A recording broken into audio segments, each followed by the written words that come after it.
monde, j'espère que vous allez bien. Moi, ça va super. Écoutez,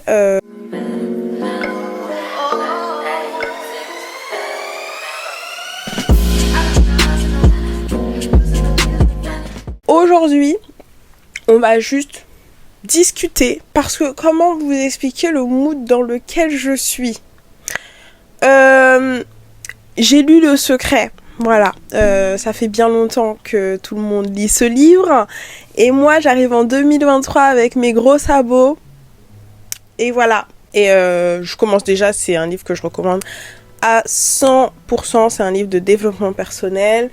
Et ça donne une autre dimension à beaucoup de choses. Genre, c'est fou comme livre. Je vais pas vous en dire trop parce que, allez le lire si vous voulez. Mais je vais vous expliquer un petit peu dans quel mood je suis actuellement. Donc là, récemment, je suis en train de le terminer, mais Le Secret, je l'ai lu. Juste avant, j'ai lu Atomic Habits. Après, j'ai lu aussi avant L'Alchimiste. Donc là, mon cerveau, on y va quoi. Je suis en mode analyse positive. On met le mot positif dessus de tout ce qui m'entoure. J'analyse un peu aussi les gens. J'analysais déjà les gens, mais là je les analyse autrement. Donc vraiment c'est trop bizarre. En fait, si vous voulez, depuis que j'étais à l'école, lire des livres, c'était pour moi une corvée de ouf quoi. J'étais dans l'obligation parce qu'il y avait une note après. Et, ça m'a laissé vraiment un goût amer par rapport à la lecture. J'aimais plus ça du tout. Et il n'y a pas longtemps, j'ai quitté mon travail, j'ai démissionné. Et en démissionnant, forcément, j'ai eu un peu plus de temps libre. Temps libre, tout est relatif parce que je ne faisais pas rien non plus, vu que je suis en train de créer ma marque. Et en plus de ça, je vous mets des vidéos quand même une fois par semaine sur YouTube. Donc j'avais pas rien à faire. Et comme j'ai arrêté de travailler, forcément, je prenais mon téléphone jusqu'à je sais pas quelle heure. Je dormais super tard. Alors que je me couchais tôt. Je me couchais littéralement à 23h, mais je m'endormais à 2h, 3h du matin tout le temps. Et en fait, après, je me suis dit, je prends plus mon téléphone. Et dès que je suis dans le lit, il n'y a plus de téléphone, il n'y a plus rien, quoi. Je m'endors direct. Et je tournais un peu en rond, quoi. Je m'endormais pas si vite. J'étais en train de réfléchir à plein de choses, que ce soit ma création de marque, que ce soit les vidéos YouTube. Mais bon, YouTube encore c'est pas si pire parce que ça vient un peu au fur et à mesure quoi. J'ai facilement des idées de vidéos, j'ai pas du tout de problème là-dessus. Donc c'est vraiment surtout par rapport à ma création de marque que mon cerveau il chauffait de fou et je me demandais comment je vais faire. Pourquoi, quel est le but, qu'est-ce que je vais vendre, je savais ce que j'allais vendre, mais vraiment l'histoire que je vais vendre aux gens, quel est mon but, qui suis-je, d'où je viens, comment je m'appelle. En fait, en regardant des vidéos, etc., un petit peu de développement personnel, parce que j'aime vraiment bien regarder ce genre de contenu, des gens qui vont discuter un peu de leur parcours, tout ça, et je me suis rendu compte que une des manières d'apprendre, c'était aussi la lecture. C'est bête, dit comme ça, parce que vous allez me dire ouais Marie, je suis désolée, mais t'as appris à lire à l'école, c'est pas pour rien, quoi. Oui, mais quand on a été dégoûté de la lecture, c'est hyper compliqué de se dire let's go, quoi, je vais lire un livre. Et j'ai commencé, en fait, parce que j'avais acheté le livre de Léna Mafouf, donc Toujours Plus, et je me suis dit, je vais le relire.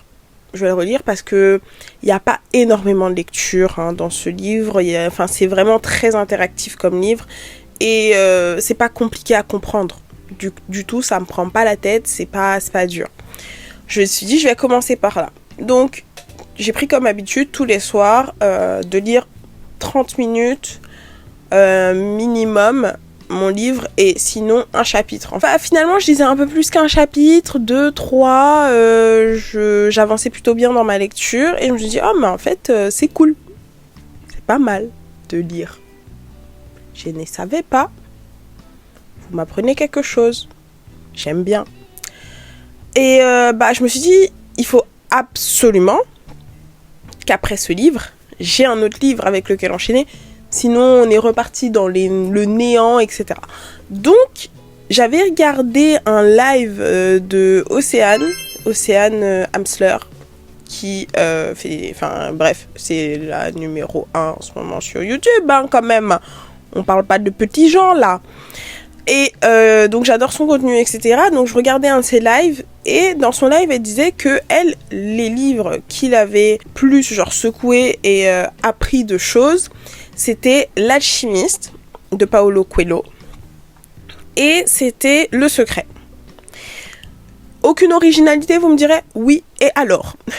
Donc j'ai commencé par L'Alchimiste, que j'ai acheté. Et comme c'est sous forme de conte, ça me rappelait un peu quand j'étais petite et que je lisais des histoires à la bibliothèque. J'ai adoré. Mais franchement, c'est un livre, vraiment, j'ai kiffé l'écriture, la manière de raconter les choses, le suspense, comment il est mis, etc. J'ai beaucoup aimé et je pense que je vais lire d'autres livres aussi de Paulo Coelho parce que j'en ai pas mal aussi que j'ai pris. Mais du coup, franchement, ça m'a vraiment, vraiment plu. Et de là, en fait, ça a été l'escalier vers le statut de lectrice. À ce moment-là, maintenant, tous les soirs, je lis. Là, je finis Le Secret. Après, je vais lire le livre de Michelle Obama, Devenir. Et j'ai une liste de lecture maintenant qui ne fait que se remplir. Donc, c'était très très long. Tout ça pour vous dire que j'ai commencé la lecture et que ça me fait du bien. Voilà, c'est le seul truc que vous devez retenir de tout ce que je vous ai dit. Mais là n'est pas le sujet de la vidéo. Le fait de savoir et avoir confiance en ce qu'on veut. Si vous voulez, moi je suis quelqu'un, j'ai des milliards d'idées à la seconde. Vraiment, ça fuse dans ma tête, ça fait piou, piou, piou, piou, piou, piou, piou, piou. Genre tout le temps. J'ai tout le temps des idées pour tout, n'importe quoi, des bonnes, des mauvaises, peu importe, ça fuse. J'ai des idées, c'est pas le problème. Maintenant, savoir laquelle est la bonne et laquelle est la mauvaise, c'est un peu plus dur. Ce qui fait que quand j'ai commencé mon projet de création, j'avais l'idée. J'étais en mode, ok, c'est super. Maintenant, par rapport à l'idée, j'avais plein de petites idées. Des idées où je me dis, mais est-ce que ça va plaire? Est-ce que ça va pas plaire? Est-ce que c'est bien? Est-ce que c'est pas bien? Et j'étais tout le temps dans le doute de comment je vais faire, par où je vais passer, par quoi. Et au final, je me concentrais même plus sur ce que je faisais maintenant, tout de suite, à l'instant T. Et j'étais tout le temps en train de me projeter en me disant, ok, mais là, j'avais même pas commencé réellement ce que je voulais commencer, en fait. Et en lisant tous ces livres, on parle de 3 livres, 4 livres. En fait, j'ai enchaîné du développement personnel. Oh my god. Ouais, genre vraiment, je veux me faire du mal. Et en fait, je me suis rendu compte que je me posais trop la question de savoir comment est-ce que j'allais faire, avec quelle méthodologie, qu'est-ce qui était le mieux. Et j'ai toujours dit, moi je suis pas forcément ordonnée comme personne. Et ce qui est vrai, je suis pas forcément ordonnée comme personne. Je suis pas quelqu'un qui va réfléchir comme tout le monde non plus, parce que j'ai une manière assez particulière de voir les choses et de comprendre les choses aussi. Et c'est pas une tare, hein, c'est pas mauvais. C'est juste que je vais appréhender les choses de manière très différente. À chaque fois, je me disais, mais comme je fais pas comme les autres, est-ce que les autres vont réussir à me suivre dans ce que je veux? En lisant ces livres, je me suis dit, en fait, le truc, c'est que il faut déjà faire confiance en son instinct et pas forcément tout le temps à ce qui se passe là-haut. Mais en plus de ça, il faut un peu cool down. Là, récemment, j'ai eu la dernière illumination, on va dire, de ce que je voulais avoir comme finalité au niveau visuel de ma marque. Et ça m'a mis du temps à savoir. Mais pourquoi ça m'a mis du temps? C'est parce que déjà, je cherchais tout le temps à savoir ce que je voulais. Je cherchais sur Pinterest, alors que la réponse au final, je l'avais depuis le début, depuis que j'étais allée au Congo, quoi. j'avais déjà cette réponse, j'avais déjà les visuels, j'avais déjà ce que je voulais comme ambiance, j'avais tout ça. Mais c'est juste que dans ma tête, non, il y avait ça, il y avait telle couleur qui était tendance, il y avait tel machin. Et en fait, non, je me suis rendu compte qu'il fallait vraiment que je me recentre sur moi, ma personnalité, ce que je veux apporter, parce que c'est ma marque. Oui, il y a beaucoup de moi, de jeux, etc. Mais c'est vrai. Et tout ça, en fait, m'a fait me remettre en question sur ma manière aussi de travailler. Petit à petit, en fait, je me suis rendu compte que j'étais plus tellement à scroller sur tous les réseaux sociaux. En fait, je ne scrolle quasiment plus. Les seules raisons pour lesquelles je vais sur les réseaux sociaux, c'est pour vous dire que j'ai une vidéo qui arrive. Vous postez un réel de temps en temps, parce que j'essaye quand même de poster sur d'autres réseaux, même si c'est pas forcément ce que je préfère. J'aime beaucoup YouTube. Répondre aux gens qui m'envoient des messages. Et encore, je suis pas très forte dans ça. Donc, mon téléphone, en général, il est toujours... D'ailleurs, je ne sais même pas où est mon téléphone à l'heure actuelle. Voilà, je ne sais pas. Ce qui est important, c'est vraiment de se faire confiance à soi-même. Et certes, il faut écouter les conseils, il faut voir. Mais quand je vois toutes ces formations, que je vois toutes les personnes qui disent oui, fais ci, fais ça, tout ça. Oui, ils ont peut-être raison, ça a peut-être marché pour eux, et tant mieux pour eux. Mais ça marchera pas pour moi, parce que c'est pas ce qui me correspond forcément, en fait, tout simplement. Et je pense que c'est ce qui est le plus important quand on entreprend un projet. Je pense que le plus important, c'est de rester vrai envers soi-même et ne pas chercher à être original, en fait. Parce que en étant soi, on est déjà original. On est déjà un peu hors des codes, parce que tout le monde ne peut pas se ressembler. Après, si toute notre vie on a fait comme les autres, c'est dur de se retrouver, ça c'est vrai.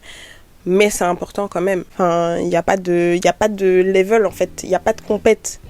Et même, il n'y a pas de compète avec vous-même. On dit souvent, ouais, je ne suis qu'en compétition avec moi-même. Non. Pourquoi je vais être en train de me battre avec moi-même alors que je vis avec moi-même? Viens, on s'entraide, moi et moi-même. Voilà. Pourquoi vous voulez tout le temps dire, ouais, la compétition, se battre contre les autres, machin? Non. Franchement, moi, j'ai pas la force. En fait, je me suis rendu compte que j'étais pas compétitive. Oui, je suis têtue comme personne. Je suis têtue. J'ai des avis bien tranchés sur beaucoup de choses. Je tiens tête pour tout et n'importe quoi, même si j'ai tort. Mais je n'aime pas me battre. Vraiment. Ça m'épuise. Je suis fatiguée. Ça ne m'avance à rien. Non, j'aime pas me battre, en fait. Je préfère chiller avec moi-même, franchement. Et je pense qu'il faut qu'on soit notre meilleure compagnie pour après au mieux fleurir. Et après, il y a des épreuves de la vie qui nous arrivent en pleine face. C'est là qu'on doit combattre. Pas genre contre soi. Il faut que ce soit un plaisir de vivre avec nous-mêmes. Il faut arrêter de vouloir chercher des choses désagréables. Genre, je vais faire ça parce que c'est... Quand je dis désagréable, attention, hein, parce que je vous vois venir en mode, je vais rester dans mon lit. Non, ça, c'est pas agréable pour votre corps, déjà, parce que faut que ce soit agréable pour votre santé, pour votre mental aussi, et pour votre vous de plus tard. C'est important de penser aussi à votre vous de plus tard. Voilà, si vous ne faites, je sais pas moi, vous mangez 10 hamburgers par jour, tout le temps, votre vous de plus tard, il va vous maudire. Hein. Il faut quand même réguler, les amis. Et il faut penser à votre bien-être. Et aussi arrêter tout simplement de dire oui tout le temps. Alors ça, c'est mon gros problème. Je n'aime pas dire non. Je n'aime pas déranger les gens. Je n'aime pas être en trop. Je n'aime pas forcer. Je n'aime pas les interactions sociales. Vous allez me dire, mais qu'est-ce que tu aimes? Non, mais en vrai, j'aime aider les gens. J'aime discuter avec les gens. Mais en fait, j'ai toujours cette petite peur d'avant de me dire, ouais, mais est-ce que la personne va être assez intéressante? Vous allez me dire, tu te prends pour qui, mademoiselle? Personne assez intéressante, genre toi, t'es intéressante. Oui, je suis intéressante, je me considère intéressante. Si vous êtes devant cette vidéo, en plus je rote, oh là là.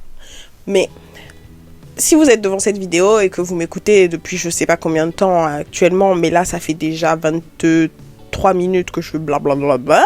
Si vous m'écoutez dans cette vidéo, c'est que vous me trouvez quelque part intéressant. Ou alors vous êtes maso. Et encore une fois, on revient au fait qu'il faut se faire du bien. Est-ce que vous faites du bien en m'écoutant alors que vous n'aimez pas ce que je dis? Je suis pas sûre. Donc vous pouvez quitter la vidéo si vous voulez. I don't care. Mais tout ça pour dire que je ne sais plus ce que je voulais dire. Mais on va laisser ça de côté. Le plus important, c'est vous faire du bien. Et en vous faisant du bien, qu'est-ce que vous allez faire? Vous allez pas genre aller faire du sport alors que vous savez que vous devez aller chez le kiné parce que vous avez le genou déboîté.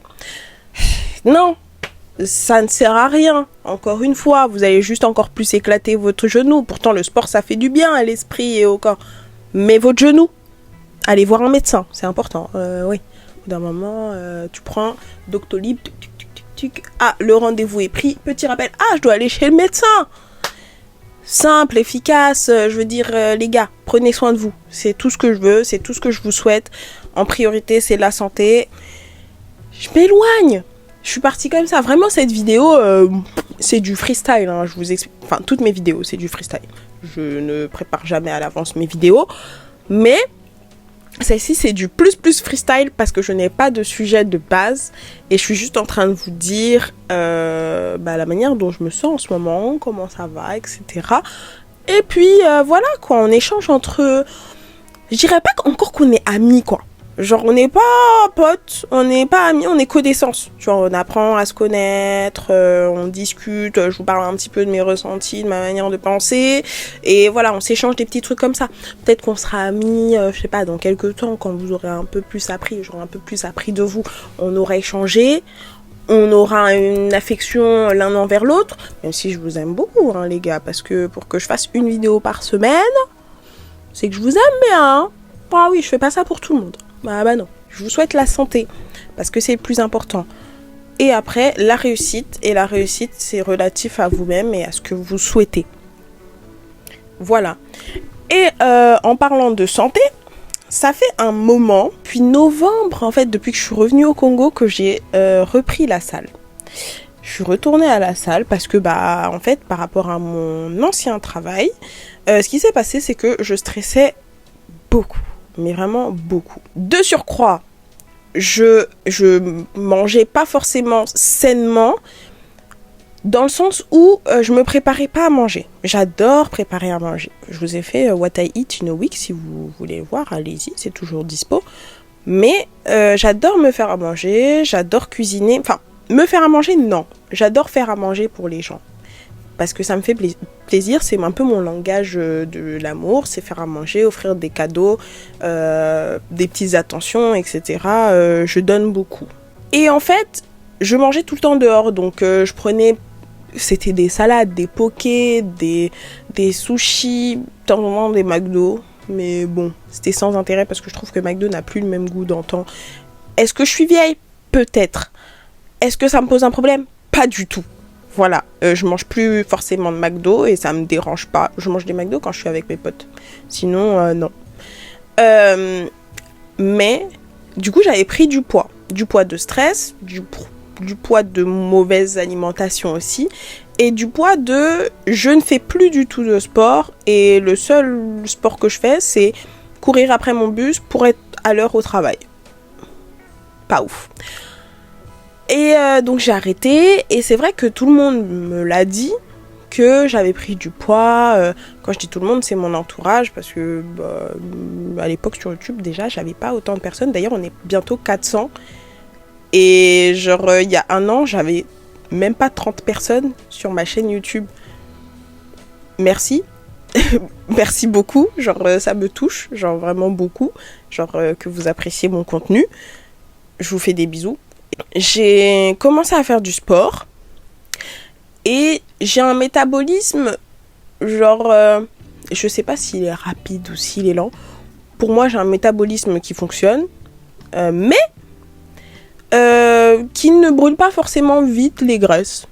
J'ai un métabolisme qui va prendre du muscle facilement. J'ai jamais eu de difficulté à prendre du muscle.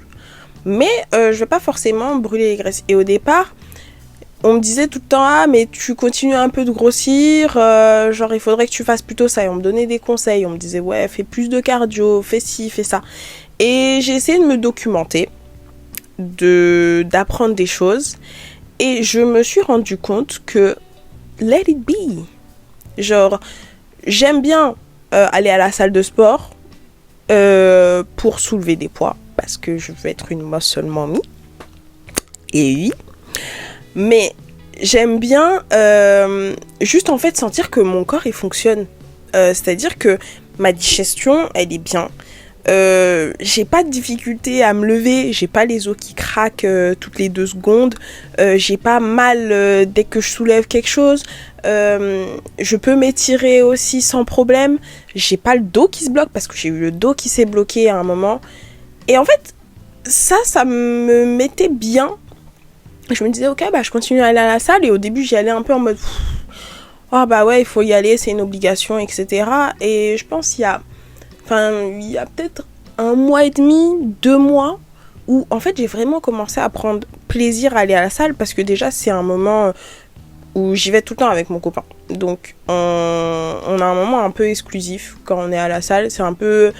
On se déconnecte un peu à ce moment-là, genre lui il vient de finir sa journée de travail, moi genre je sors un petit peu de la maison parce que je travaille de la maison essentiellement, même si maintenant je vais des fois au bureau. Et j'ai vraiment ce truc où je me dis ok, genre là on chill. C'est en appréciant en fait ces moments que je passais avec lui que j'ai commencé à apprécier aussi à la salle. En appréciant d'aller à la salle, je me suis surprise à y aller de temps en temps toute seule. Et je me suis dit, ah ouais, genre j'y vais toute seule. Alors que vraiment, j'aime pas parler aux gens. Donc demander les poids aux autres, à chaque fois, c'est un effort que je fais. Et je me suis surprise en fait à plus avoir cette appréhension. J'ai jamais été en mode, ah mais les gens ils vont me regarder. Mais c'était plus en mode, si je sais pas quoi faire, je sais pas à qui demander. Je vois pas comment je pourrais aller voir quelqu'un.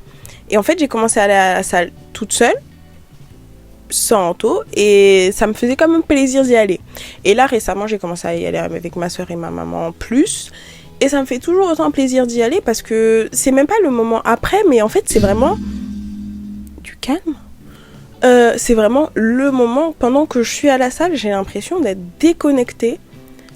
Malgré tout, donc le fait que j'aille à la salle, etc., je sens que ouais, j'ai du muscle, je suis une personne forte, j'ai pas forcément perdu visuellement.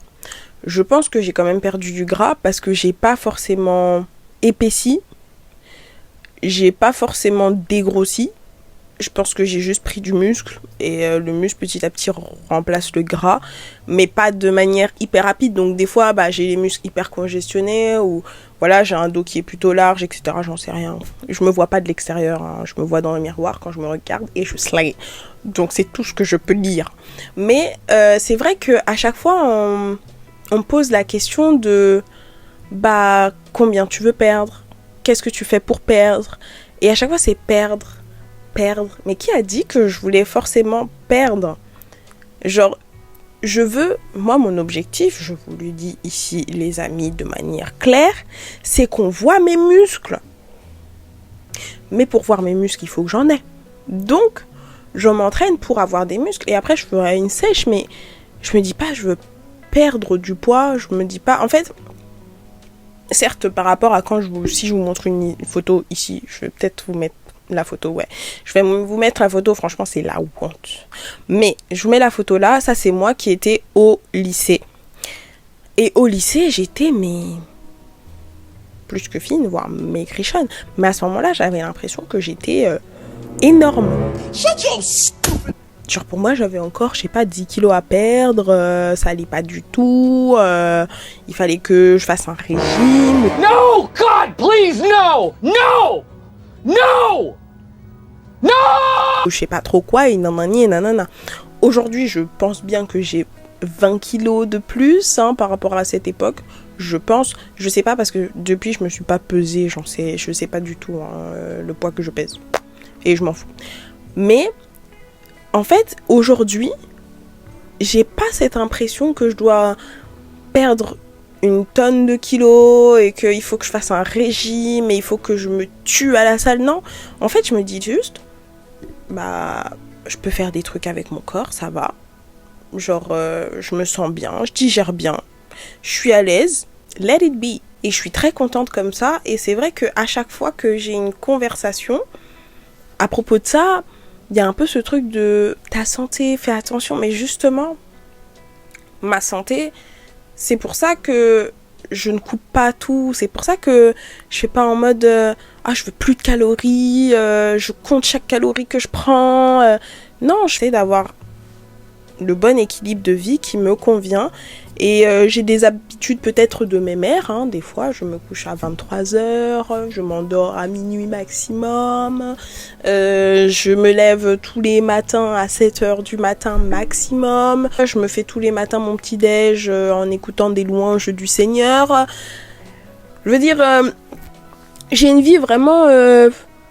c'est pas des paillettes dans vos yeux, quoi. Je veux dire, je vis de la manière la plus saine pour moi. Et je pense que c'est ce qui est le plus important. Et aujourd'hui, je me stresse plus de me dire il faut que je perde en tant de temps, tant de poids, pour telle raison, parce que ça me convient pas, ça me stresse, je n'y arrive pas, parce que, encore une fois, je ne suis pas compétitive. Et je m'amuse pas. Je sais que j'ai pas le gabarit d'une personne fine à la base. Je suis pas née fine. Je suis pas née. Pourquoi Donc, je suis née, j'étais ronde. J'ai été ronde jusqu'au collège. Même fin collège. Au lycée, je me suis affinée. Mais au lycée, en fait, je mangeais pas beaucoup. Donc forcément, je faisais énormément de sport parce que je faisais du sport à l'école, je faisais du sport en dehors de l'école, je courais aussi. Je faisais énormément de sport, je faisais au moins du sport une fois tous les jours. Mais c'était pas forcément sain non plus, quoi, parce que j'étais dans un excès en mode il faut pas que je prenne 1 gramme, j'ai perdu tout ce poids et non, c'est pas forcément bon. Je pense que aujourd'hui, je suis en meilleure santé parce que je n'ai pas forcément de carence, je ne subis pas de stress, je me sens bien, je vais à la salle de sport, je m'étire tous les matins pour mon dos, etc. Il y a 2 ans, je me suis bloqué le dos, je suis partie en festival avec les filles. J'avais mon dos qui me tirait malgré tout parce que j'ai marché, je restais debout, pas forcément dans la bonne position toute la journée, mais je suis sûre que si j'étais allée il y a 2 ans à ce festival, je n'aurais pas pu profiter parce que mon dos se serait bloqué. La semaine dernière, j'étais au concert de Rammstein. J'ai pas eu mal au dos alors que je suis restée debout. Et avant, ça me faisait mal de rester debout quand j'étais au lycée. Ça me faisait mal de rester debout, de marcher trop longtemps, etc. Ça me faisait mal au dos alors que j'étais toute fine. Faut arrêter de penser que la santé, c'est quelque chose d'établi de la même manière pour tout le monde. C'est faux. Il faut faire en fonction de son métabolisme, il faut faire en fonction de son corps, il faut faire en fonction de ses tolérances alimentaires, il faut faire en fonction de beaucoup de paramètres. Je suis pas médecin. Allez voir un médecin si vous voulez plus d'informations. Il y a des diététiciens et des coachs sportifs pour compléter ce que je vous dis là et vraiment approfondir les sujets. C'était juste un petit talk. Si vous voulez échanger avec moi dans l'espace commentaire, il n'y a pas de souci. Je lis vraiment tous les commentaires et à chaque fois que vous mettez des commentaires, j'essaye de répondre au mieux. Si vous voulez discuter un peu plus en privé par rapport aux commentaires, n'hésitez pas à venir sur Instagram. Sur Instagram, il n'y a pas de souci. Je discute volontiers avec vous. Si vous êtes dans des périodes un petit peu coup-ci, coup-ça, un petit peu pas ouf, tout ce que je peux vous dire, c'est essayer de faire en sorte d'apprécier les moments qui vous font vraiment du bien pour vous sortir de ces périodes-là. Par exemple, si vous passez du temps avec votre chien, moi je sais que j'adore passer du temps avec votre chien, avec mon chien, c'est votre chien. Maintenant je vous donne Ragnar, c'est votre chien. Je sais pas, j'étais pas au courant. Voilà. Mais si vous aimez passer du temps avec vos proches, si vous aimez écouter de la musique, si vous aimez peu importe tout ce que vous aimez, accrochez-vous à ça et vraiment gardez cette émotion-là pour passer les épreuves un peu plus difficiles. Oui, j'ai fait une vidéo blabla parce qu'il fallait que je gagne du temps pour faire le vlog de la semaine prochaine. Et dans tous les cas, je vous retrouve jeudi prochain avec sûrement le vlog des Ardentes. Et voilà, je vous aime fort. Et je vous fais des bisous. Et je vous dis